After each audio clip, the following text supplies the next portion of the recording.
Hello, ഞാനിങ്ങനെ YouTube നോക്കിക്കൊണ്ടിരുന്നപ്പോൾ ഒരു pasta making video എന്നെ കണ്ടിപ്പെട്ടു.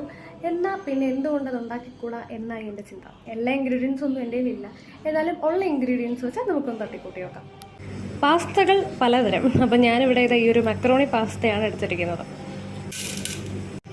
അപ്പോൾ നമ്മളെടുത്ത മക്രോണിയിലേക്ക് അത് വേവാൻ ആവശ്യമായിട്ടുള്ള വെള്ളം ഒഴിച്ചു, പിന്നെ കുറച്ച് ഉപ്പിട്ടു.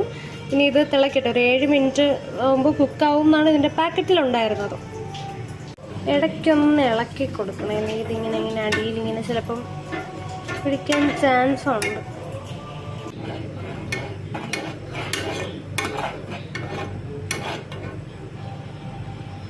എന്തിട്ടില്ല. നമ്മുടെ മക്രോണി തിളക്കുന്ന സമയം കൊണ്ട് നമുക്ക് കുറച്ച് പരിപാടിയുണ്ട്. ഞാൻ എന്താ ഒരു പാനിലേക്ക് കുറച്ച് എണ്ണ ഒഴിച്ചു. റിഫൈൻഡ് ഓയിൽ ഏതെങ്കിലും ഉണ്ടെങ്കിൽ അത് എടുക്കുന്നതായിരിക്കും കേട്ടോ കുറച്ചുകൂടെ നല്ലത്.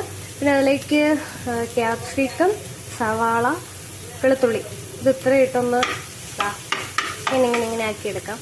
കുറച്ച് മതി. ഞാനിതിലോട്ട് കുറച്ച് ചിക്കൻ വളരെ കുഞ്ഞ് പീസായിട്ട് അതുകൂടി ഇട്ട് കൊടുത്തു. ഇതിലേക്ക് ഞാൻ കുറച്ച് കുരുമുളകും പിന്നെ ആവശ്യത്തിന് ഉപ്പും കൂടി ഇട്ടു. നമ്മൾ ഓൾറെഡി നമ്മുടെ മക്രോണിയിൽ ഉപ്പിട്ടിരുന്നു. അപ്പോൾ ഇതിൽ വളരെ കുറച്ച് ഉപ്പ് മാത്രമേ ഞാൻ ഇട്ടിട്ടുള്ളൂ. അതിലേക്ക് നമ്മൾ വേവിച്ച് വെച്ച മക്രോണി ഇട്ട് കൊടുത്തു. അങ്ങനെ മക്രോണിയൊക്കെ ഇട്ട് കൊടുത്ത് മിക്സ് ചെയ്തു.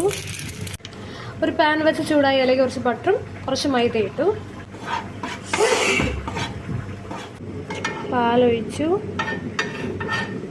ഇതിലേക്ക് ഞാൻ കുറച്ച് ചീസും കൂടെ ഇട്ട് കൊടുത്തു. ഇത് നമ്മൾ നേരത്തെ ചെയ്ത് വെച്ച മക്രോണി ഇതിലേക്ക് ഇട്ട് കൊടുത്തു. ഇപ്പോൾ നമ്മുടെ മക്രോണി ഇതാ ഇവിടെ നമ്മുടെ സോസിലൊക്കെ നമ്മൾ മിക്സ് ചെയ്തു. അങ്ങനെ പാസ്ത റെഡിയായി.